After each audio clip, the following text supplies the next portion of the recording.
Rite Aid. I feel like there's something I need. So let me know. But yeah, I'll hit you up. Just let me know. Cool. I'm gonna Radical. take a poo. My eyes look so It's a good idea. Because I've been waiting all day.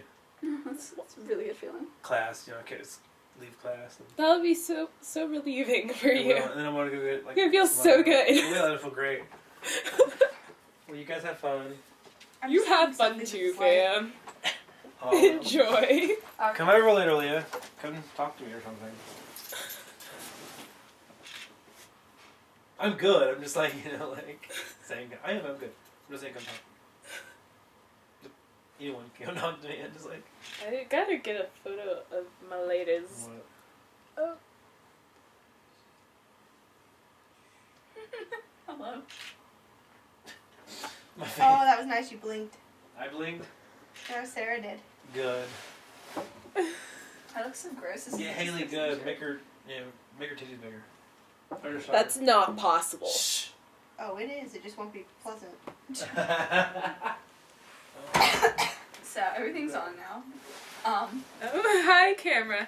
Hi. Just playing with my titties. Oh, please don't fall. That would be so horrible. Yeah, please don't fall light. Please don't. Ooh. Like, this is literally a fire.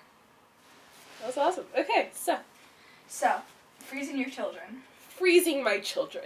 So, Yes. that's a thing. It is. Talk about how, yeah. Yeah, so, when I had my first consultation with my oncologist, one of my biggest concerns was my fertility. That concern was prompted because my mom had already been diagnosed with cancer, and so she was doing the thing you're not supposed to do as a cancer patient and research everything. And so she was doing some research, and she was realizing, like, oh, a lot of women go infertile during their cancer treatment. It's not as common for women who go through Hodgkin's lymphoma. However, there's this new German study that shows women who get Hodgkin's lymphoma as a young adult has just as much of a risk of going infertile as a woman who gets it in her 40s. It just takes around 15 years as opposed to like 5. So I just found that out recently. But then I was still kind of like, oh, don't want to take any risks. So I brought up fertility preservation with my oncologist because he didn't bring it up. They just don't feel like it's, big deal, worth mentioning, whatever. So I suggested it. He was like, oh yeah, so right now, since we need to get you going with chemo, there's no time for you to do the whole estrogen shot preservation long process where you enlarge the eggs and then harvest them. He's like, you don't have time for that. It was like, so what do I have time for? And so he had me go to a gynecologist. She's a specialist in this type of fertility stuff. And she suggested an experimental ovarian freezing surgery. And what that is my one of my ovaries was removed. Half of it went to science, half of it went to a freezer. And yeah, that's what that was like. So I'm missing an ovary now, and my babies are frozen currently. And recently I found out that I am far less fertile than the average girl my age, so I will be going through more fertility treatment, and this time it's going to be the long process because the eggs that were frozen were small. We didn't have time to enlarge them, so the chances of getting pregnant with those are far less likely than if I were to enlarge and then preserve my eggs. So I'll be doing that over the summer, and that is not covered by insurance. Neither of these surgeries have been covered by insurance. So thankfully, Livestrong is comping half of it, which is awesome. But I still have to come up with like $5,000. So yay! Fun times. Okay, and then I need to get a couple of shots of you. Okay. Of you saying like things I think you said in the interview. What was something that I really liked that you said? You said something about feeling alone. Let it be noted this is pre-Leah. I heard. Yeah, no, She- I'm just that was actually in the interview. That was actually in the interview, yeah. Because I was like, where the fuck was Leah? And she was like, well, I didn't know her, so Well, Leah came afterwards. Leah was after. I have two friends from Charter. That is Anthony Padilla and Leah Michelle Griffin. Anthony doesn't have a middle name. No, literally, he doesn't have. Okay. Yeah. So, being alone. What did I say? Something about friends not actually wanting to be there for you. Something Right. about magic. Poof, they came back. Poof! Yes. Okay, so, man, I wish I could just, like, say my TED Talk. Just, like, so scripted. If you want to just say your TED Talk, you can totally do that, because it gives me a lot of good footage. But if you want to speak freely, I also don't care. Can I pee really fast before we go so there's no toilet flushing in the middle of your interview? Sure. Sure. Because I really had Although, to pee. I really yeah. had to pee and I was like, oh. Yeah, pee. I don't want her to be like saying something important and all of a sudden you're like, oh. Leah, go urinate. Hi. Hello, camera. You should just keep all of this extra footage, Just like, keep for it. your personal I don't pleasure, personally- I probably will. so that, like, we get to our senior year, and then we're looking back on this time, and it's like, wow. If I make the documentary I want to make next semester, I feel as though you guys are going to also be in that footage. Just because you're a very busy person. And I want to be like, millennials, we're not lazy. Like, Ooh, what if we were, like, the interns together, and, like, the chronicles of being an ambassador I would intern. love to be an ambassador intern. I would love... I would love to. I agree. I just was like, I don't know if I have the time or if I'm being over ambitious, but I really want the job. But I'm just gonna say maybe, and yeah, it'll Do work you have out. this memorized? Huh? Do you have this memorized?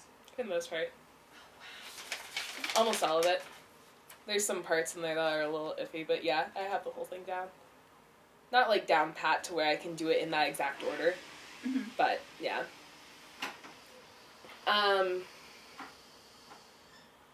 So, flipping through the pages of my TED Talk in my head.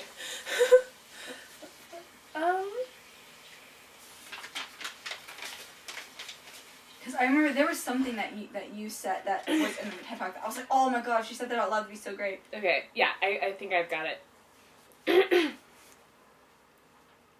Not many people realize this, but cancer can be a very lonely battle. You get a lot of open-ended offers like, hey, if you ever need me, I'm just a phone call away. But you never really get offers like, hey, I'm going to the grocery store, is there anything I can pick up for you? Or would it be cool if I came over and watched a movie? Some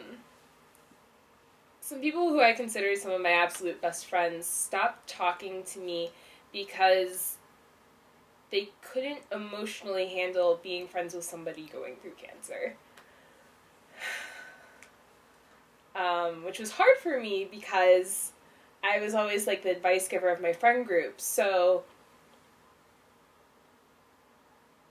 going from being this person who was always giving advice and stuff to not really talking to my friends anymore, that was really difficult because I was never like the type of person who would compare my pain to others, and I made a strong effort not to do that. So it was really problematic to me because my friends were perceiving my problems as being more significant than theirs.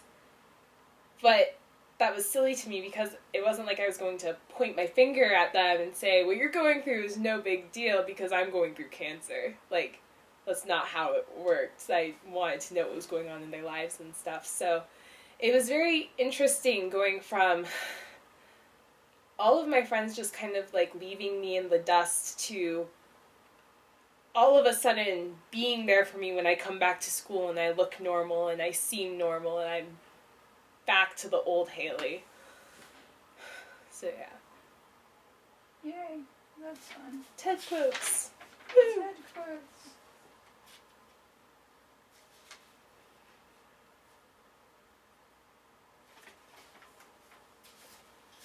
I'm just looking to see if there's anything else that I was like, hey. Was that the quote though? Yeah, that was pretty much. It was what I was thinking of. The hardest part about going through cancer wasn't the treatment itself. I can't do this. I can't do this. Yeah, I can't joke about that line. The last thing I think I want to get is, can you talk about how cancer, how it sticks with you, like how it's changed. How it's changed you. me? Yeah. So before I got cancer, I kind of knew like I wanted to do something with my life. But I was never really good with like athletics, or like I wasn't super artistic or musically talented or anything. I was like, what's my talent? And so in 10th grade I was like, oh, Leadership Institute. I'm a good leader. And so I really consider that like my strongest like skill and talent is being one who leads and takes charge. And so being very academically driven and politically driven.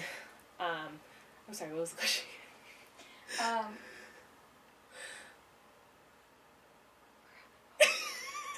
Something about cancer's changed you forever. Oh, right. You've been changed. I feel like I've been able to take this trait of mine and put it to work with my experience of cancer. So I'm able to take my experience, my mom's experience, and turn it into something positive by helping other teenagers who are going through cancer through my charity, or writing legislation for our state to implement homebound educators in charter schools, or like bring school nurses to charter schools and regular public schools and stuff like that. So I feel like that's how cancer has changed my life. It's just really opened my eyes to what needs to be done in our school system. And it's also just given me like a new perspective on life. I don't take it as seriously. I have a bit more fun. I feel like I was always super cautious growing up, and now I realize like it doesn't matter what you do. Like, cancer, it's not specific to a certain race or age or social status. It could come for anybody. And because of that, I mean, like, you can't control it. You can't control death. So why act like you can? You know, like, I just like to have a bit more fun than I used to. I don't worry as much about getting hurt or like, yeah, stuff like that. I held off. We just Good job. I held Go up. team. You're like the only person that's actually take your last selfie. It's about to turn off. Okay, go. You want to go to the bank with me? I'm about to go. Get We're food. about to get food. Fuck you all. Do you want to get food and then go to the bank? I gotta go. Like Oh wait, before. you have to go now before they close, yeah. Yeah.